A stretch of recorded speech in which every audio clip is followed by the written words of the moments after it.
नमस्कार, मैं रुपेश कुमार उड़ान आईएएस के ई लर्निंग प्लेटफॉर्म में आप सभी का स्वागत करता हूं। दोस्तों, पिछली वीडियो में आप सभी को बताया गया था जो छत्तीसगढ़ टेट एग्ज़ाम होने वाला जो फरवरी महीने में, साथ ही साथ आप सुप्रीम कोर्ट का एक आदेश पढ़े होंगे कि उन्होंने जो पुराने जो शिक्षक हैं उनके लिए टेट एग्ज़ाम अनिवार्य कर दिया गया है, जिसको लेकर मैंने एक वीडियो बनाया था आप सभी के लिए कि टेट जो परीक्षा होगा जो वर्ग 2 वाला है, तो आप जैसे आपको बताया गया था वर्ग 2 का जो सिलेबस आपको पढ़ाया था मैं वर्ग 2 के लिए बता दो ना, ध्यान रखना। ये वर्ग 2 में जो आपका सिलेबस है वर्ग 2 के लिए, इसमें आप पढ़ते होंगे जो 60 नंबर का होता है, 60 अंक का, वो 60 अंक किससे आते हैं? सामाजिक अध्ययन से आते हैं, सामाजिक अध्ययन। और मैं पिछले बार भी सिलेबस बताया था सामाजिक अध्ययन के अंतर्गत कि पहला जो मेजर जो सब्जेक्ट होते हैं भारतीय इतिहास, और दूसरा जो सब्जेक्ट होता है भारत का भूगोल, भारत का भूगोल, और तीसरा जो होता है भारत का संविधान, भारतीय संविधान, और एक पढ़ते हो क्या इसके अंतर्गत? इकोनॉमी, अर्थव्यवस्था, और आप पढ़ते कौन सा? छत्तीसगढ़। इसमें कौन सा शामिल होता है? छत्तीसगढ़। इतने को मिला कितने आते हैं? 60 अंक, जिसमें से मैंने आपको बताया था पिछली क्लास में जो 20 प्रश्न जो होंगे इतिहास से होंगे, ध्यान रखना, और 10 जो प्रश्न आते कहाँ से आते? भारतीय भूगोल से। तो मैंने पिछले वीडियो में आप सभी को बताया था इतिहास के प्रमुख पिछले साल का जो प्रश्न आए होते, प्रीवियस ईयर के क्वेश्चन आपको सॉल्व करवाया गया था, ध्यान होगा आपको। इस बार मैं आपके लिए आया हूँ भारत का भूगोल और विश्व भूगोल, जो कि हर एग्जाम में, टेट एग्जाम में कहीं ना कहीं 10 अंक आएंगे।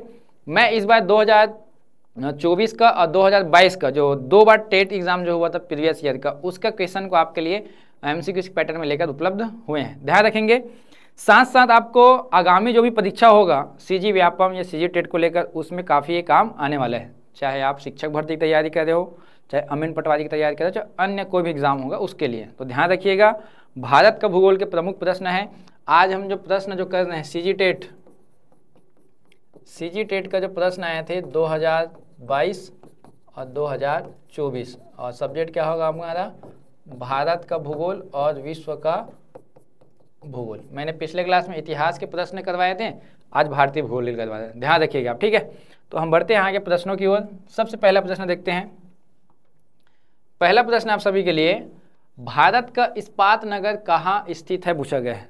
तो आप पढ़ते हो भारत में पहला जो आप स्टील प्लांट पढ़े होंगे, इस्पात कारखाना जिसको आप बोलते हो, आप पढ़ते हो टाटा कंपनी का, जिसमें आप पढ़े होंगे टिस्को, आप पढ़ते हो गया TISCO, Tata iron steel company limited. ये कब की बात है?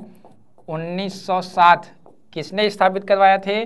तो आप नाम पढ़ेंगे जमशेद जी टाटा, नाम पढ़े हो जमशेद जी टाटा, इनके द्वारा स्थापित करवाया गया था। कहाँ पे करवाया गया था? झारखंड में सिंहभूम। कौन सा क्षेत्र? झारखंड में, जिसके वजह से उन्हीं के नाम पे एक नगर बसाया गया है। कौन सा? जमशेदपुर, झारखंड में, ध्यान रखना। उसी जमशेदपुर को नाम से जाना जाता है क्या? टाटा नगर के नाम से, ध्यान रखेंगे ये। तो इसका सही आंसर क्या होगा आपका? ऑप्शन नंबर बी सही होगा। क्लियर हुआ? ठीक, नेक्स्ट क्वेश्चन देखते हैं। पश्चिम बंगाल में चलने वाली तूफान को क्या कहते हैं? अब ये स्थानीय हवाएं, ध्यान रखेंगे, मेन जो तूफान का नाम दिया गया है। आप पढ़ते हो भारत में प्री मानसून वर्षा, जैसे कि हमारे यहाँ मानसून का जो आगमन होता है वो जून महीने में होता है, और उससे पहले जो आता है उसको क्या बोलते हैं? प्री मानसून हवाएं बोली जाती है। जैसे कि मैं थोड़ा सा बता रहा हूँ भारत में कौन कौन सी प्री मानसून हवाएं होती है। लोकल एरिया पे आप पढ़ेंगे, नॉर्थ ईस्ट एरिया वाले पे, यहाँ पे आप पढ़ते हो एक नाम है नॉर्वेस्टर, और एक नाम पढ़ते हो कौन सा? बोर्डो चिल्ला। ये दोनों कहाँ पे हैं? नॉर्थ ईस्ट वाले में चलने वाली क्या है? प्री मानसून हवाएं हैं, जो वहाँ पे चाय की खेती के लिए क्या होता है? अच्छा माना जाता है, क्योंकि वर्षा होती है उससे। वो यही हवा जब पश्चिम बंगाल, ओडिशा ये वाले क्षेत्र में आता है, तब इसी को क्या नाम दिया जाता है? काल बैसाखी। देखिए, जब पश्चिम बंगाल बहती है ये हवा चलती है तो उसको क्या बोला जाता है? काल बैसाखी नाम दिया जाता है। ध्यान रखेंगे, ये छत्तीसगढ़ को भी प्रभावित किया है, कभी कभी उड़ीसा वाले क्षेत्र को प्रभावित करता है। बैसाख महीना ध्यान रखेंगे आप, बैसाख वाला हिस्सा जो गर्मी का मौसम होता है। तो इसमें जो आंसर जो होगा यहाँ पे क्या होगा? सही आंसर बंगाल वाला, काल बैसाखी, ध्यान रखेंगे आप। वही बात करें, यही हवाएं जो कर्नाटक और केरल वाले हिस्से में आप पढ़ते हो, आम्र वर्षा, ये भी प्री मानसून वर्षा है जो आम की खेती के लिए अच्छा होता है। एक आप पढ़ते कौन सा, चेरी ब्लॉसम, चेरी ब्लॉसम, और एक आप पढ़ते कौन सा, कॉफी वर्षा, कॉफी सावर बोलते हैं तो कॉफी वर्षा। ये कौन सा राज्य, कर्नाटक और केरला। मध्य वाला में क्या चलता है, तो मध्य में चलता है क्या, लू। और लू क्या होता है, वो गर्म हवाएं जो धूल के कण युक्त होते हैं, जो एकदम तेज धूप के साथ साथ क्या होते हैं, हवाएं चलती है, वो कहाँ होता है, मध्य मैदान में होता है, कहने के वहाँ पे। तो ध्यान रखेंगे ये सब नाम, क्वेश्चन आ चुका है कई बार वहाँ पे, ठीक है ना। तो इसका सही आंसर क्या होगा आपका, काल बैसाखी। चलिए नेक्स्ट क्वेश्चन देखते हैं। सामाजिक अध्ययन का ही पाठ ध्यान रखेंगे आप। कक्षा 6 से 8 में सामाजिक विज्ञान विषय का अध्ययन अध्यापन, विषय का अध्ययन अध्यापन किया जाता है ताकि विद्यार्थी, ऑप्शन दिया है क्योंकि सोशल स्टडी का पार्ट है, आपका ध्यान रखेंगे 60 प्रश्न आएंगे वहीं से, वो परीक्षा में पास हो सके इसलिए पढ़ाया जाता है क्या, कि अपने आसपास की घटनाओं को समझ सके, नक्शा भरना सीख सके, या अपने गांव या शहर के बारे में जान सके। तो मेन जो सामाजिक अध्ययन, जो सोशल स्टडी जो करवाया जाता है, वो आसपास के लोगों को समझने के लिए होता है, ध्यान रखेंगे। तो अपने आसपास की घटनाओं का विवरण जानने के लिए होता है। आप स्कूल लाइफ में थोड़ा सा एक आप पढ़ते हो परियोजना या प्रैक्टिकल निर्माण करते हैं जो पर्यावरण में, उसमें पार्ट आता है कहीं कि वहाँ पे हो, ठीक है, ये ध्यान रखेंगे आप। नेक्स्ट क्वेश्चन देखते हैं। कक्षा में विद्यार्थियों को अक्षांश एवं दशांतर रेखाओं को समझाने के लिए कौन सी सहायक सामग्री सबसे उपयुक्त है। देखिए, आप जब शिक्षक बनने जा रहे हो तो वहाँ पे अगर आपको विद्यार्थियों को समझाना है और आपको ये बताना है अक्षांश और देशांतर रेखा, तो कौन सा आसान चीज़ से आप उनको एक्सप्लेन कर सकते हो। ऑप्शन दिए है आपके पास, ग्लोब, एटलस, मानचित्र या चित्र चार्ट। तो आप पढ़ते होंगे अक्षांश और एक देशांतर। जैसे कि थोड़ा समझेंगे ध्यान से इसको, जैसे हम ग्लोब की बात करते हैं, जैसे एक ग्लोब है और इस पृथ्वी के बीचों बीच 0 डिग्री पे जो लाइन खींची जाती है, ये 0 डिग्री पे, इसको हम बोलते हैं भूमध्य रेखा, यही कहलाता है विषुवत रेखा, भूमध्य रेखा। और भूमध्य रेखा के पैरेलल जो लाइन खींची जाती है 1 डिग्री पे 1, 2 डिग्री पे 2, ऐसा करके ये पूरा ऊपर कहाँ तक खींची जाती है, ये 90 उत्तरी अक्षांश, नॉर्थ पोल तक यहाँ पे। तो ये पूरा ऊपर वाला क्या कहलाता है, यही उत्तरी अक्षांश बोलते हैं इसी को। सेम क्या होगा, नीचे भी क्या करें जाएगी, अक्षांशी रेखा, ये इसको क्या बोलते हो, दक्षिणी अक्षांश, दक्षिणी अक्षांश। और उत्तरी ध्रुव और दक्षिण ध्रुव को मिलाने वाली रेखा क्या कहलाती है आपके लिए, देशांतर रेखा कहलाती है, यही क्या कहलाती है, देशांतर। तो कुछ ऐसा खेलते हैं, वर्टिकल वाला लाइन बोलते हैं ना इसी को, ये कुछ इस प्रकार से होता है, ध्यान रखना। तो आप देखो अक्षांश और देशांतर को आसानी से कहाँ पे बताएं, ग्लोब के माध्यम से बता पाए, ध्यान रखना आप, ठीक है ना। तो इसका सही आंसर क्या होगा आपका, ऑप्शन नंबर ए होगा, ठीक। नेक्स्ट क्वेश्चन देखते हैं। सही विकल्प चुनिए करके एक प्रश्न आया था। देखिए, व्यापम भी कथन कारण पूछ रहे हैं, ध्यान रखेंगे आप, ठीक है। तो समझेंगे पहले, कारण क्या दिया, ए, हिमालय की ऊंचाइयां हमेशा बढ़ रही है, ठीक है, बढ़ रहा है। कारण क्या बोला है, क्योंकि हिमालय कैसा पर्वत है, नवीन वलित पर्वत। अब वलित पर्वत मतलब क्या, जैसे समझेंगे ध्यान से। आप पढ़ेंगे हिमालय का जो निर्माण हुआ है यूरेशियन प्लेट, यहाँ पे कौन सा था, यूरेशियन प्लेट, ये ध्यान रखेंगे। और इंडियन प्लेट टूट कर आ रही कहाँ से, गोंडवाना से। इधर कौन सा था आपका, गोंडवाना, ये गोंडवानन प्लेट है। और इसी गोंडवाना से इंडियन प्लेट टूटी और इस प्रकार से उत्तर की ओर गति किया और यहाँ पे आ जाता है। यहाँ पे टकराने से पहले एक क्षेत्र पढ़ते हो जिसका नाम है टेथिस सागर, ये एरिया का नाम है टेथिस सागर नाम है, ध्यान रखना। और इंडियन प्लेट टकराने वाली किससे, यूरेशियन प्लेट से। आप इंडियन प्लेट और यूरेशियन प्लेट जो टकराती है उसको बोलते हो अभिसारी गति, ध्यान रखें, कन्वर्जन बोला जाता है। आप एक थ्योरी पढ़ेंगे W.J. मॉर्गन जी का, W.J. मॉर्गन, इन्होंने एक थ्योरी क्या दिया है, plate tectonic theory, plate tectonic theory दिया है। और प्लेट टेक्टोनिक थ्योरी में क्या बोला है, जितना भी प्लेट है पूरे ग्लोब में, पृथ्वी में, वो एक गति करता है, अपसारी गति करता है। अब सारी गति में क्या होता है, 2 प्लेटें दूर जाती है और एक होता है कौन सा, अभिसारी गति। और अभिसारी गति में क्या होता है, 2 प्लेटें पास पास आती है, टकराती है मतलब। और तीसरा कौन सा होता है आपका, संरक्षी। इसमें क्या होता है, 2 प्लेटें आपस में ऐसा पैरेलल चलती है, ऐसा कुछ है कि नहीं वहाँ पे वो। तो यहाँ पे जो सेकंड वाला है जो आपका अभिसारी, इंडियन प्लेट यूरेशियन में दोनों आपस में टकरा रही है, ध्यान रखना ये वाला हिस्सा, ये इंडियन प्लेट यूरेशियन प्लेट तो जब दो प्लेटें आपस में टकराती है, जैसे कि प्लेट इंडियन ले लो और ये प्लेट कौन सा आपका यूरेशियन, और दोनों के बीच कौन सा गति हो रहा है, अपसारी। ध्यान रखना, जैसे जैसे गति होगा पास पास आते जाएंगे इन लोग, और ये वाला हिस्सा जो है ये ऐसा ऊपर वलयत के रूप में ऐसा बाहर आते जाएगा, ये ऐसा कुछ। तो ये जो बाहर ऊपर निकला हुआ हिस्सा क्या है आपका, हिमालय। ये कौन सा हिस्सा, ये हिमालय।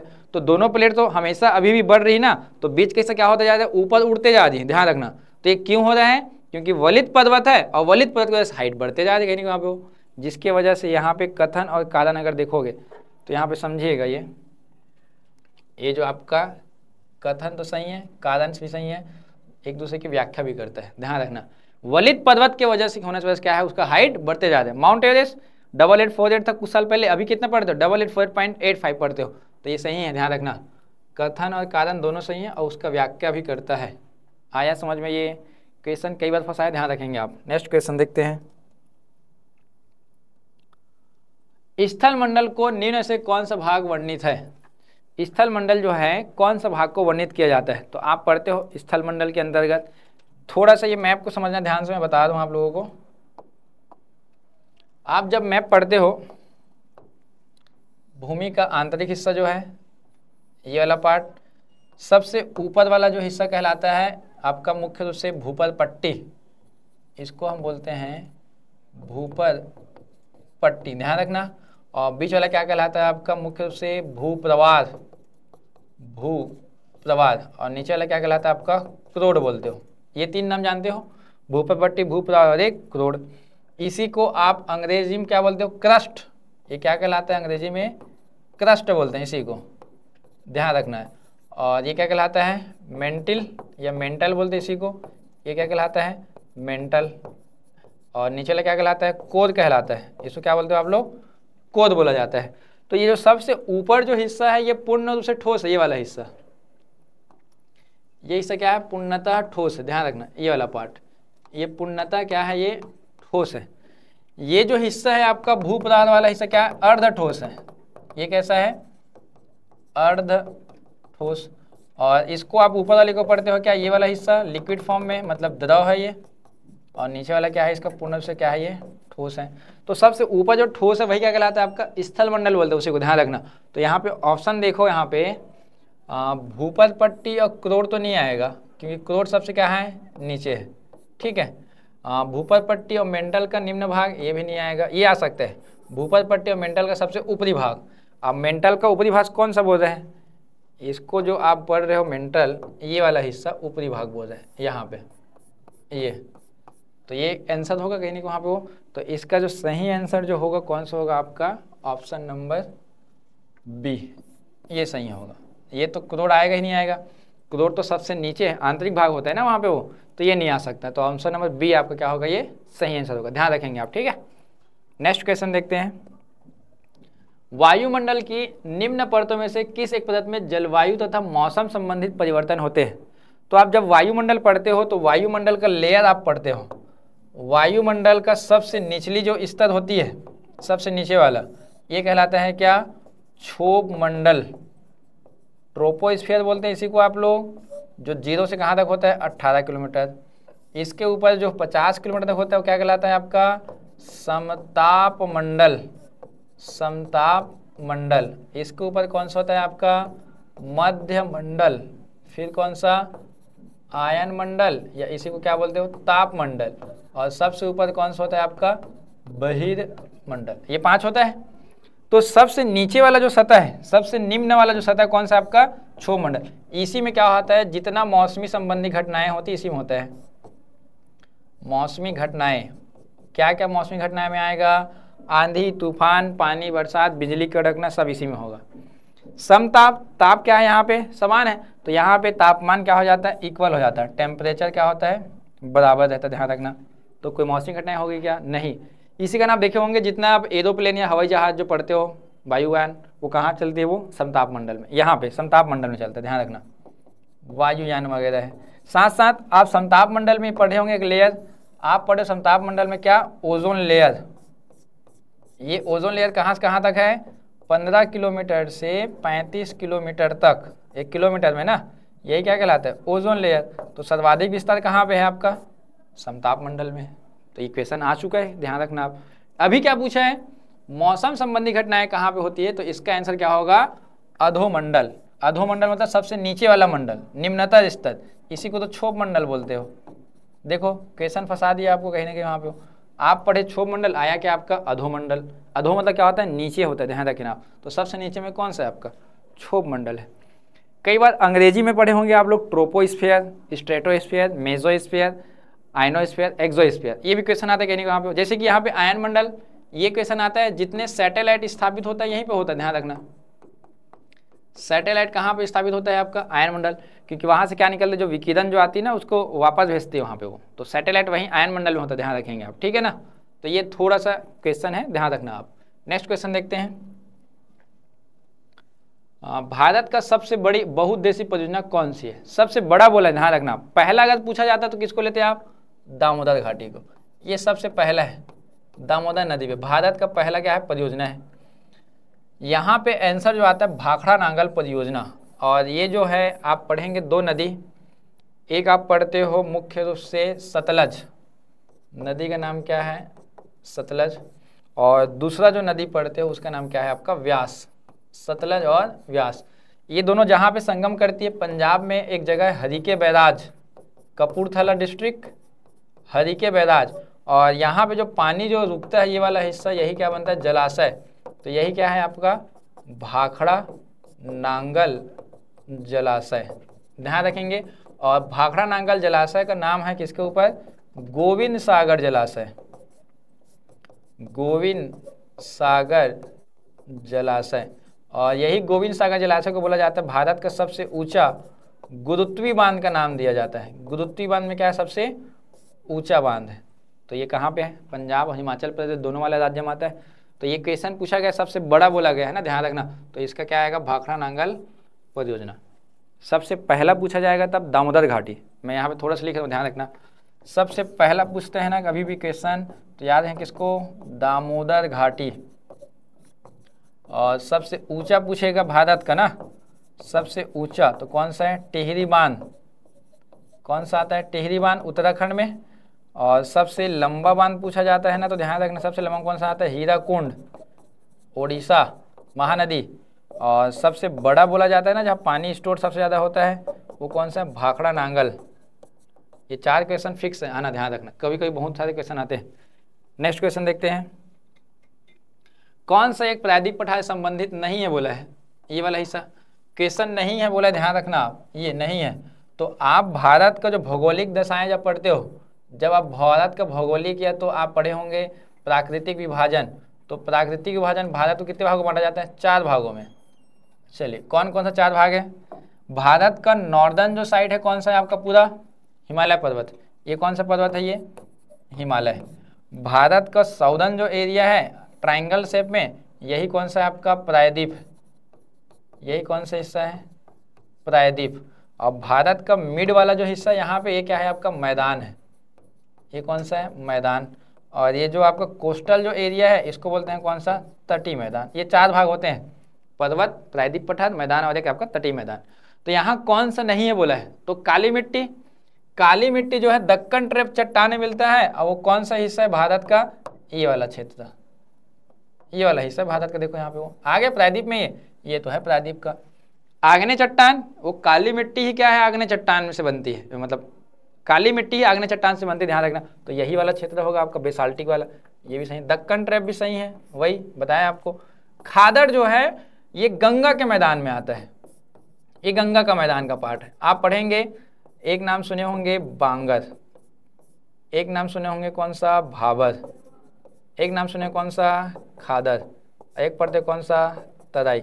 ये चारों नाम कहाँ पे आता है, गंगा के मैदान में। तो आंसर क्या होगा आपका, डी सही होगा, आंसर डी सही। ध्यान रखना कौन सा नहीं है, प्रायद्वीप का हिस्सा बोला गया, तो मैदान का पार्ट है वो, ठीक है।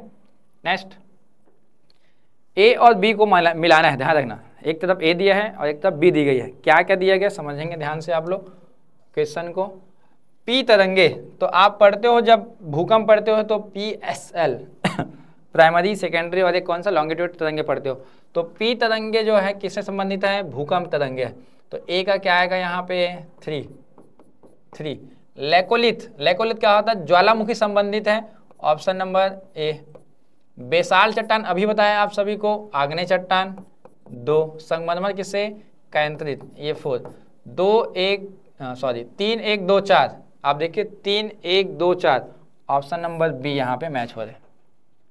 लेकोलिथ क्या होता है थोड़ा समझना ध्यान से।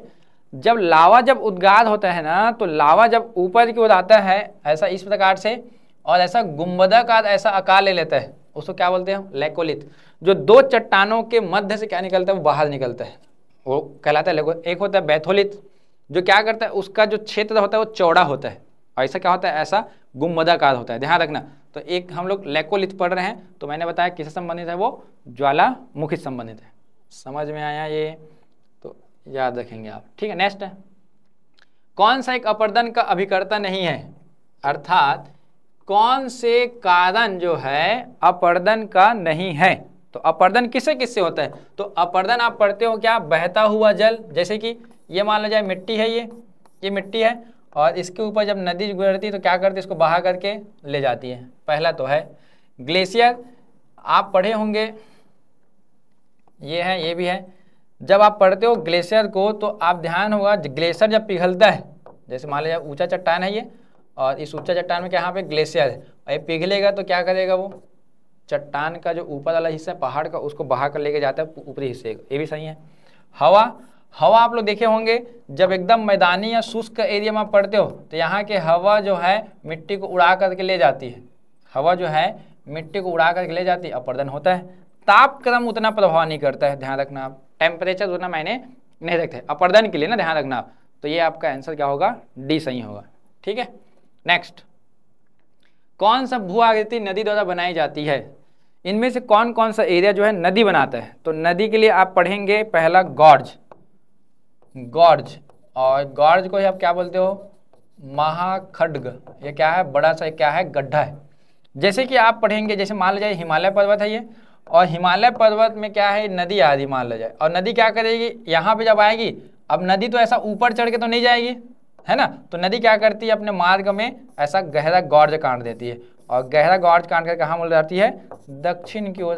तो दक्षिण की ओर जो मुड़ा, और यहाँ पे जो गहरा गॉर्ज काटा है वो नदी ने काटा, तो ऑप्शन नंबर ए तो सही हो गया। कैनियन क्या होता है? ये भी गॉर्ज ही के समान होता है, लेकिन ये पतला और सकरा होता है, ध्यान रखना आप। और आप पढ़ेंगे गोखुर झील, तो गोखुर झील के लिए आपको एक फेमस नदी बताते हैं भारत में, जिसका नाम है कोसी। आप पढ़ेंगे एक नदी जिसका नाम है कोसी नदी, और भारत में कोसी नदी सबसे ज़्यादा क्या है? मार्ग परिवर्तन करने वाली नदी है। ऐसा कुछ विसर्पाकार बहती है, कौन सी नदी है? कोसी, जो नेपाल से आती है, बिहार की तराई में बहती है, ध्यान रखना। और जब इस मार्ग पे बह रही है तो यहाँ पे क्या किया? पानी का विस्तार। जब कभी में प्रवाह कम हुआ तो इस गति से बहना चालू कर दिया, यहाँ पे भी क्या हुआ? पानी का प्रवाह, जिसके वजह से वहाँ पे अवसाद जमा हो गए होंगे, तो ये हिस्सा ऐसा ऊपर उड़ गया होगा, और ये नीचे वाला गड्ढा बन गया है, तो यहाँ पे क्या हुआ? पानी जमा हो गया, ये वाला हिस्सा। तो देखो आकार कुछ ऐसा बना था, देखो ऐसा एक नीचे बनेगा यहाँ पे, ये वाला हिस्सा में यहाँ पे, तो ये जो आकार है गाय के खुर के समान है, ये वाला, तो इसको क्या नाम दिया जाता है? गोखुर झील बोलते हैं, गोखुर झील। जैसे बिहार पे एक झील है जिसका नाम है कंवरताल झील, कंवरताल झील, जो कि क्या है? एक गोखुर झील है। आया समझ में ये? तो तीनों के तीनों किससे बनता है? नदी से बनता है। तो इसका सही आंसर क्या होगा? 1 2 और 3। माजुली द्वीप सुने होंगे आप, ब्रह्मपुत्र नदी बनाता है, तो नदी जो है द्वीप भी बनाता है, तो चौथा ऑप्शन अगर डाल देता हूँ वहाँ पे माजुली द्वीप, तो वो भी आंसर सही होगा, आपको ध्यान रखना आप। जैसे आप छत्तीसगढ़ में पढ़े होंगे, कौन सा एक आप पढ़ते हो? मटकू द्वीप, नदी के बीचों बीच है कहीं नहीं, वहाँ नदी द्वीप बोलते हैं उसी को, सही आंसर होगा ये, ध्यान रखना आप। भारत में सर्वाधिक जनघनत्व तो कौन सा राज्य है? तो ये जनसंख्या से पूछा गया। देखो तो हमारे यहाँ जनगणना कब हुआ था? जनगणना 2011 अंतिम रूप से, जिसमें से जनघनत्व क्या होता है? आप पढ़ेंगे जनघनत्व। भारत का जनघनत्व कैसा निकाला जाता है? 1 वर्ग किलोमीटर क्षेत्र में या 1000 वर्ग मीटर में रहने वाले लोगों की संख्या, वही क्या कहलाता है? जन घनत्व। तो ध्यान रखना, भारत का जन घनत्व अगर पूछा जाता है तो आप पढ़ते हो 382 व्यक्ति 382 व्यक्ति प्रति वर्ग किलोमीटर, जिसमें से सबसे ज़्यादा कौन सा राज्य में आता है तब बिहार 1106 व्यक्ति, और सबसे कम कौन सा आता है अरुणाचल प्रदेश केवल और केवल 17 व्यक्ति। तो सर्वाधिक कहाँ पे है? बिहार में 1106, अरुणाचल प्रदेश क्या सबसे कम है? केवल और केवल 17। तो आप देख सकते हो इसका ऑप्शन क्या दिया है आपका बिहार। आया समझ में ये? और ओवरऑल भारत का भी याद करना है 382 पर पर्सन है पर स्क्वायर किलोमीटर में, ध्यान रखेंगे आप, ठीक है। ये क्वेश्चन नेक्स्ट देखते हैं। नेक्स्ट है आपका ओजोन परत वायुमंडल में किस स्तर पर पाई जाती है? मैं अब भी शायद तक ओजोन लेयर आपको बताया था, इसका आंसर आप लोग कमेंट बॉक्स में देंगे, ठीक है। मैं अभी पढ़ाया हूँ जस्ट कौन से लेयर में पाई जाती है सबसे ज़्यादा विस्तार, ठीक है। तो आप जवाब देंगे कमेंट बॉक्स में, ठीक है। नेक्स्ट क्वेश्चन देखते हैं। किसे अश्व अक्षांश भी कहा जाता है? ध्यान रखना ये आपका जलवायु से कहीं ना कहीं क्वेश्चन है। तो आप पढ़ते हो जब ग्लोब के बारे में, थोड़ा समझेंगे ध्यान से ये, और जैसे ही आप पढ़ेंगे थोड़ा सा पृथ्वी का गति और सूर्य का वहाँ पे पड़ने वाला प्रकाश, ये 0 डिग्री है, ध्यान रखना। 0 डिग्री को आपको याद है नाम दिए थे भूमध्य रेखा, भूमध्य रेखा। यहाँ पे ना मार्च महीने में सूर्य का प्रकाश सीधी पड़ती है, और सितंबर महीने पे 21 मार्च और 23 सितंबर यहाँ सूर्य का प्रकाश सीधी पड़ी है, ये पड़ती है। इसके बाद कहाँ पे? कर्क रेखा पे सूर्य का प्रकाश कितने डिग्री पे? 23.5। फिर नीचे पड़ती है मकर रेखा में, कहाँ? 23.5 डिग्री पे, ये वाला हिस्सा। ये जो पड़ता है कब? दिसंबर महीना 22 दिसंबर को, और ये पड़ता है कब? 21 जून को। ये पढ़े मैंने, सब लोग जानते होंगे। जून में कर्क रेखा, दिसंबर में मकर रेखा। इसके नीचे वाला जो हिस्सा होता है यहाँ पे, इसके नीचे 30 ले रहा हूँ और इसके नीचे कितना? 35। ये जो 30 और 35 वाला जो हिस्सा है इसको बोला जाता है उपोष्ण उच्च वायुदाब। इसको बोलते हैं उपोष्ण उच्च वायुदाब वाला क्षेत्र। और यही उपोष्ण उच्च वायुदाब वाला क्षेत्र में क्या चलती है? तेज हवाएं। और तेज हवाएं जिस जगह चला, दक्षिण में बता दो ना, दक्षिण वाले हिस्से में, कहाँ पे? 30 से 35 में। 30 से कहाँ पे? 35 में। तो इसी हवाओं को नाम क्या दिया जाता है? अश्व अक्षांश नाम देते हैं, अश्व अक्षांश। क्योंकि यहाँ पे आप ऐतिहासिक रूप से बता दो, बस थोड़ा कहानी समझना। जब जहाज ना, पानी जहाज यहाँ पे पहुँचता है ना, तो तेज हवाओं की वजह से लहरें भी क्या होती है? तेज होती है। तो उस समय मध्यकाल में क्या होता था? पश्चिम से पूर्व की ओर घोड़े का मतलब अश्व का व्यापार होता था, जहाँ पे व्यापारियों ने अपना जान बचाने के लिए, माना जाता है कि घोड़े को ना उस समुद्र में फेंका था, तो उसके नाम से क्या पड़ा था? अश्व अक्षांश बोला गया था। ध्यान रखना ये 30 से 35 इसको क्या बोलते हैं? उपोष्ण उच्च वायुदाब। तो यहाँ पे अगर ऑप्शन देख रहे हो तो उपोष्ण कटिबंधीय उच्च वायुदाब की पेटी है वो, तो आंसर बी आएगा आपका, ठीक है ना। इसका डिटेल में पढ़ाया हूँ, ध्यान रखना। आप रेगुलर बेस से होंगे तो पूरा डिटेल में पढ़ा चुका हूँ, बस अभी इतना जानना है। 30 से 35 दक्षिणी गोलार्ध की हवाएं कहलाती है उपोष्ण उच्च वायुदाब, जहाँ पे घोड़े को क्या किया था? समुद्र में फेंका गया था, व्यापारियों को था, वही क्या कहलाया? आपका अश्व अक्षांश कहलाया। इतना याद करना है बस आपको, ठीक है ना। नेक्स्ट क्वेश्चन देखते हैं। मुख्य पर्वत श्रेणी और उनके सबसे ऊंचे शिखर को मिलाइए बोला है। तो यहाँ पे देखिए आंसर, अरावली पर्वत हम पढ़ते हैं गुजरात से लेकर कहाँ तक? दिल्ली। विश्व की सबसे प्राचीनतम पर्वत में काउंट होती है। इसका ऊंची चोटी क्या है? गुरु शिखर। यहाँ ए का क्या आएगा? 2। हाइट लिख देता हूँ, कितना पढ़े हो? 1722 मीटर पढ़े होंगे आप। नीलगिरी पर्वत, नीलगिरी पर्वत पूर्वी घाट और पश्चिमी घाट जहाँ पे मिलती है, तमिलनाडु वाला हिस्सा, केरला वाला और कर्नाटक वाला, 3 राज्यों में फैला है कौन सा? नीलगिरी। तो नीलगिरी पर्वत ऊंची चोटी दोदाबेट्टा, ये आएगा 3। इसका हाइट पढ़ते हो 2637 मीटर। सतपुड़ा पर्वत, आप विंध्याचल सतपुड़ा सुने होंगे, तो सतपुड़ा का विस्तार एमपी में ज़्यादा है। ऊंची चोटी क्या है? धूपगढ़, धूपगढ़। इसका हाइट पढ़े होंगे आप लोग 1350 मीटर। पश्चिमी घाट और इसकी सबसे ऊंची चोटी अनाईमुड़ी एक आएगा इसका 2695 मीटर। कई बार इसको चोटी को जमाने के लिए आता है, इसलिए मैं हाइट लिखा हूँ। तो ए का 2, बी का 3, देखो ए का 2, बी का 3, सी का 4, डी का 1। तो आंसर क्या होगा यहाँ पे? सी होगा। तो आप आंसर जो लेंगे इसे क्या लेंगे? सी आंसर लेंगे, ठीक है ना। सीक्वेंस जमाने के लिए भी आता है, वो भी ध्यान रखने आप। क्लियर हुआ? नेक्स्ट क्वेश्चन देखते हैं। नेक्स्ट क्वेश्चन है आपके पास, भारत के कौन से राज्य चीन की सीमा से लगे हुए हैं? एकदम इजी क्वेश्चन है। तो भारत और चीन के मध्य जो सीमा रेखा है आप बोलते हो मैकमोहन रेखा। तो मैकमोहन रेखा आप पढ़े होंगे भारत में। मैं आपको थोड़ा सा बता रहा हूँ, समझिएगा ध्यान से। ये भारत का जो पूर्वी जो हिस्सा है, यहाँ पे केवल पूर्वी हिस्सा को बता रहा हूँ आपको, ठीक है ना। ये जो हिस्सा है आपका कौन सा, ये लद्दाख, ये हिमाचल प्रदेश, ये कौन सा है, उत्तराखंड। और यहाँ पे एक देश कौन सा है, ये नेपाल है। ये वाला हिस्सा ये नेपाल है, ठीक है। और यहाँ पे कौन सा, ये भूटान है। और भारत में ये वाला हिस्सा कौन सा, सिक्किम। और ये कौन सा, अरुणाचल प्रदेश। और ये कौन सा है, सिक्किम। ये उत्तराखंड। और ये हिमाचल प्रदेश। और ये कौन सा है, लद्दाख। और ये पूरा जो क्षेत्र है नाम क्या है इसका, मैकमोहन। और मैकमोहन रेखा कौन से देश के साथ है, ये चीन के साथ है। तो देखो कौन कौन है ऑप्शन, अगर देख पा रहे हो आप लोग यहाँ पे, अरुणाचल प्रदेश, सिक्किम और एक हिमाचल प्रदेश वाला हिस्सा। तो अरुणाचल प्रदेश है, सिक्किम है और एक हिमाचल। तो ऑप्शन नंबर सी क्या हो जाता है इसका, ये सही होगा। तो भारत और चीन के मध्य पूछा गया, ध्यान रखेंगे आप, ठीक है। नेक्स्ट क्वेश्चन देखते हैं। भारत का पहला परमाणु ऊर्जा संयंत्र कहाँ स्थापित किया गया था? तो आप पढ़ते हो 1969 में परमाणु ऊर्जा गृह स्थापित किया गया था तारापुर में। तारापुर परमाणु ऊर्जा गृह, ये ध्यान रखेंगे। किसके सहयोग से स्थापित हुआ था? तो आप पढ़ते हो अमेरिका। किसके सहयोग से था ये? अमेरिका के सहयोग से। ऑप्शन नंबर ए क्या होगा आपका, ये सही होता है, ध्यान रखेंगे आप, ठीक है। लास्ट क्वेश्चन है आप सभी के लिए। इतना जो क्वेश्चन जो बताया जा रहा है सब के सब एग्जाम में आए हुए, ध्यान रखना। सीजी टेट 22 और सीजी टेट आपका 24। तो इसका देखिए, मोह असंबद्धता पाई जाती है। एक्चुअल में आप पढ़ते इसी को मोह डिसकंटिन्यूटी, आप इसी को पढ़ते हैं मोह डिसकंटिन्यूटी या मोह असंबद्धता। ये कहाँ पे पाई जाती है? छोटा सा समझेंगे, मैं पूरा मैप बता दूँ आप लोगों को। ये एग्जाम के लिए बहुत ही इम्पॉर्टेंट है।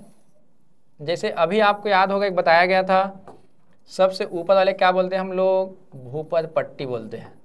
ये कहलाता है भूपर पट्टी, क्रस्ट बोला था, याद होगा। बीच वाला कहलाता है क्या? भूप्रवाद, मेंटिल बोलते हैं, इसको बोलते हैं भूप्रवाद। और सबसे नीचे वाला क्या कहलाता है आपका? क्रोड कहलाता है। ये इतना तो बताया था आपको। ये जो मेंटिल, ये वाला मेंटिल, ये कौन सा है आपका? क्रस्ट, सॉरी हाँ क्रस्ट। दोनों को डिवाइड करने वाला जो हिस्सा होता है इसको मुख्य रूप से बोला जाता है मोह असंबद्धता। मोह असंबद्धता। असंबद्धता को इंग्लिश में याद करना इजी पड़ेगा। डिसकंटिन्यूटी मतलब एकदम निश्चित रूप से नहीं है वो, क्योंकि ये वाला हिस्सा क्या है आपका? ठोस है। ये हिस्सा क्या है आपका? अर्ध ठोस है। क्या पूरा ठोस है क्या? नहीं, दोनों के बीच में डिफरेंस है। तो डिफरेंस बताने वाला हिस्सा क्या कहलाया? मोह असंबद्धता। ये आपका पूरा ठोस, अर्ध ठोस था, अब ये लिक्विड था, याद होगा। तो इसी को बोला जाता है, ये वाले हिस्से को, इसको बोला जाता है गुटनबर्ग। गुटनबर्ग असंबद्धता, ये कहलाते हैं गुटनबर्ग असंबद्धता। किसके बीच है ये? भूपर पट्टी और क्रोड, और ये मेंटिल और किसके बीच? ये क्रस्ट। आया समझ में? मोह असंबद्धता, भूपर पट्टी और भूप्रवाद, गुटनबर्ग असंबद्धता, भूप्रवाद और आपका कोर। अब इसको भी डिवाइड कर दिया जाता है। देखो ये जो हिस्सा, ये हिस्सा यहाँ से डिवाइड होता है दो भागों में, और ये हिस्सा यहाँ डिवाइड होता है, और ये वाला हिस्सा यहाँ से डिवाइड होता है। ये ध्यान रखेंगे। इसको बोला जाता है अपर क्रस्ट, इसको बोलते हैं लोअर क्रस्ट। सुनना ध्यान से, ऊपरी भूपर पट्टी, निचली भूपर पट्टी। इसको बोला जाता है अपर मेंटिल, इसको बोलते हैं लोअर मेंटिल। ये जो हिस्सा है इसको बोला जाता है आउटर कोर, इसको बोला जाता है इनर कोर। नाम समझना ध्यान से। आउटर कोर और इनर कोर के बीच ये जो नाम है इसको बोला जाता है लेहमैन। ये कहलाता है क्या? लेहमैन। अपर मेंटिल लोअर मेंटिल के बीच नाम है, इसको बोला जाता है रैपेटी। रैपेटी। सब में असंबद्धता ध्यान रखना है ना, ठीक है। और अपर क्रस्ट लोअर क्रस्ट के बीच नाम है, इसको बोलते हैं मुख्य रूप से कोनराड। ये क्या कहलाता है? कोनराड। तो देखो 5 हो या टोटल 5। अपर क्रस्ट लोअर क्रस्ट के बीच कोनराड, पूरा ये वाला हिस्सा भूपर पट्टी, पूरा वाला हिस्सा कौन सा? आपका भूप्रवाद। इसके बीच है मोह असंबद्धता, ये नीले कलर वाला है। फिर अपर मेंटिल लोअर मेंटिल के बीच रैपेटी, और पूरा ये भूपर पट्टी पूरा कोड, इसके बीच कहलाता है गुटनबर्ग। और यहाँ पे आउटर कोर और इनर कोर के बीच है लेहमैन। तो उत्तर से दक्षिण जमाओगे तब कोनराड, मोहो, रैपिटी, गुटनबर्ग, लेहमैन। ये 5 होते, ध्यान रखना। आप मैप में देखोगे तो कुछ इस प्रकार से दिखाई देगा। देखिए सबसे ऊपर कोनराड, ऊपर वाला हिस्सा कौन सा है, कोनराड, मोहोविविक, रैपिटी, गुटनबर्ग और कौन सा आपका ये लेहमैन।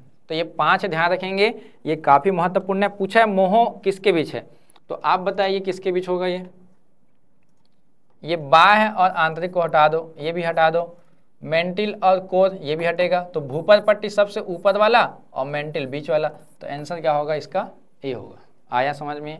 तो ये काफ़ी महत्वपूर्ण प्रश्न है। जितने भी परीक्षा होगा सब एग्जाम के लिए क्या है, काफ़ी इंपॉर्टेंट है। और CGTET में पहले बता रहा हूँ जो फरवरी महीने में होने वाला है, तैयारी अभी जारी कीजिए। हम आपको निरंतर इसी प्रकार प्रीवियस ईयर के क्वेश्चन को आपको सॉल्व कराएंगे, उसके साथ साथ नया क्वेश्चन भी लेके आएंगे। अभी फिलहाल हम प्रीवियस ईयर के क्वेश्चन को करवा रहे हैं। एग्जाम आते आते तक आपके लिए एक बड़ा क्वेश्चन लेके आएंगे, बहुत सेट होगा, उसमें 50 से 100 क्वेश्चन। बहुत क्वेश्चन होते हैं, 10 नंबर बहुत होते हैं, और 20 नंबर तो इतिहास का होगा। 30 नंबर की तैयारी देखो मैं करवा रहा हूँ आपके लिए। तो उड़ान IAS एकेडमी के साथ बने रहिएगा, तो आपको ऐसे क्वेश्चन आपको मिलते रहेंगे। धन्यवाद।